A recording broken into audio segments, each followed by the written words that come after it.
En el medio estamos pasando por alto muchas cosas que tienen que ver básicamente con los profetas, mayores y menores, los profetas que consideramos como Isaías, Jeremías, pero no Ezequiel, porque Ezequiel es un profeta del exilio. Lean después el libro de Ezequiel. Van a ver que Ezequiel en el capítulo 1 describe algo hermoso, que es el carro de fuego, en hebreo Merkabah. El tanque de guerra israelí hoy día también se llama Merkabah, es el tanque, el poder del tanque.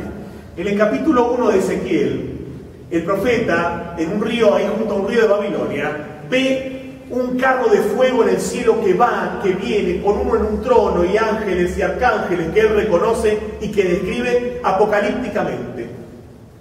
¿Qué le estaba mostrando Dios a Ezequiel?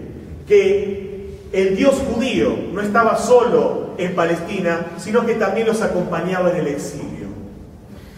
Cuando los judíos pueden volver con Esdras y Nehemías y reconstruir el templo, gracias al mandato que Ciro les dio, porque conquistó los medos y los persas, vencieron a los babilónicos, ahí es donde se inicia el judaísmo, y ahí es donde se cierra más el judaísmo todavía. ¿Por qué? Porque con Esdras y Nehemías es cuando se codifica todo lo que venimos hablando a estos minutos anteriores, se organiza, se legitima la historia y se da de nuevo, se baraja y se da de nuevo. Entonces, acá empiezan a aparecer los códigos legales que vemos en el Nuevo Testamento.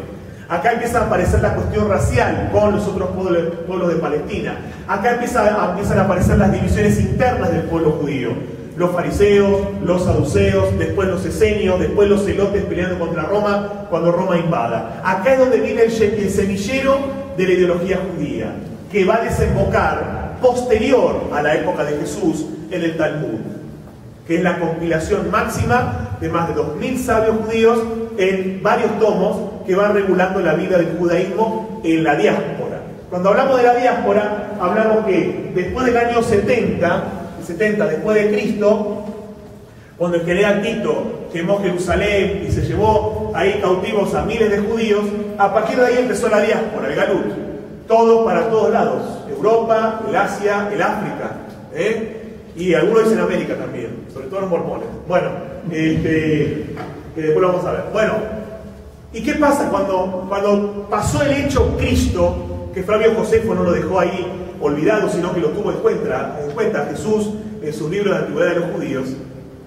Después, durante 2000 años, hasta el año 1948, el judaísmo estuvo como errante, por así decirlo, y estuvo a merced también de toda la formación y la estructuración y la jerarquización de lo que fue el cristianismo europeo. O sea, tanto el judaísmo como también los gitanos como pueblo errante tuvieron que vérselas con naciones organizadas, con estados organizados. Entonces, Constantino los dejaba ir en el Yom Kippur, en el Día del Perdón, a los judíos que quisieran a Palestina, al Muro de los Lamentos, a rezar, y después tenían que irse. O sea, se acabó la tierra, eran apátridas. Y eso tenía una carga moral tan fuerte que los judíos, entonces, ese concepto de ir y ser luz a las naciones se apagó.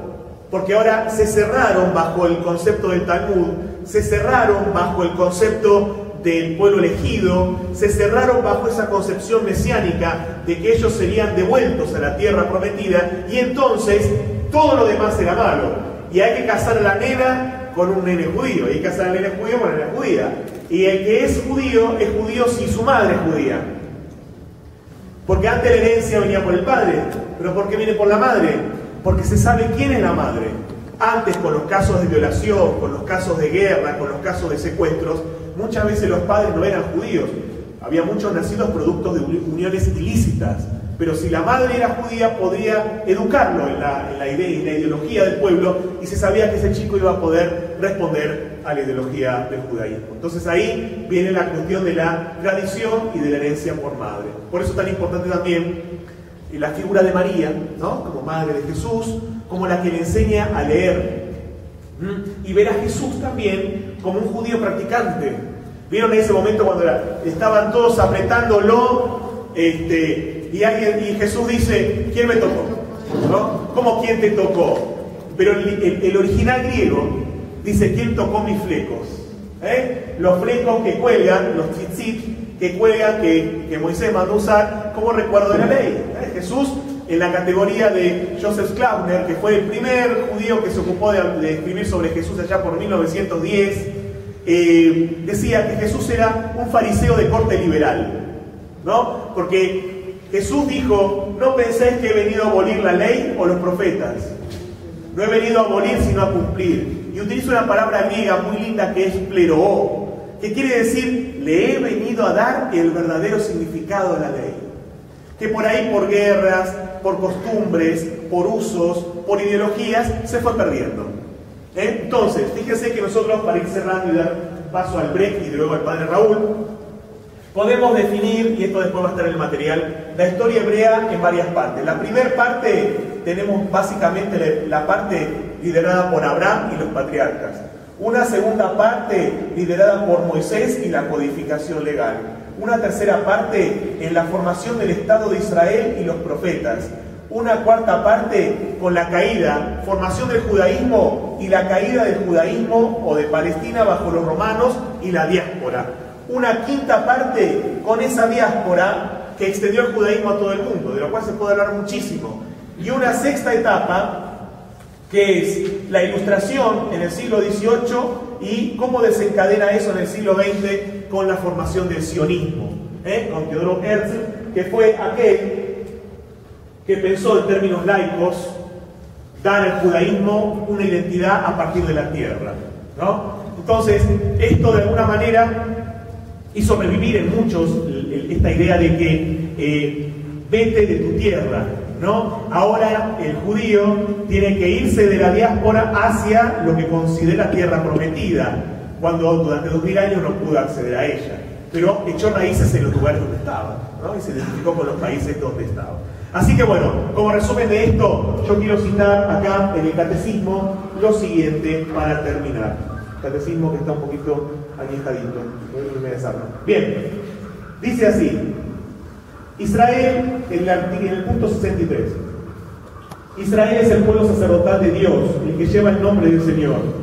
Es el pueblo de aquellos a quienes Dios habló primero, el pueblo de los hermanos mayores en la fe de Abraham. Por los profetas Dios forma a su pueblo en la esperanza de la salvación, en la espera de una alianza nueva y eterna destinada a todos los hombres, que será grabada en los corazones. Los profetas anuncian una redención radical del pueblo de Dios, la purificación de todas sus infidelidades, una salvación que incluirá a todas las naciones. Serán sobre todo los pobres y los humildes del Señor quienes mantendrán esta esperanza. Las mujeres santas como Sara, Rebeca, Raquel, Miriam, Débora, Ana, Judith y Esther conservaron viva la esperanza de la salvación de Israel. De ellas la figura más pura es María, ¿no? El padre Ranieri, sacerdote salesiano que me enseñó un poco de teología también, decía que es muy lindo como cristiano, ya completo ahora, los judíos cristianos, ver la historia del Antiguo Testamento, del llamado Antiguo Testamento, a la luz de la cruz. La cruz que está elevada en lo más alto y echa luz sobre todo lo más profundo de la historia humana. Así que bueno, para terminar entonces esto, y el material va a estar entonces después junto con lo del padre Raúl, para el que quiera y después pueda seguir profundizando. Muy bien, vamos entonces al break y luego continuamos.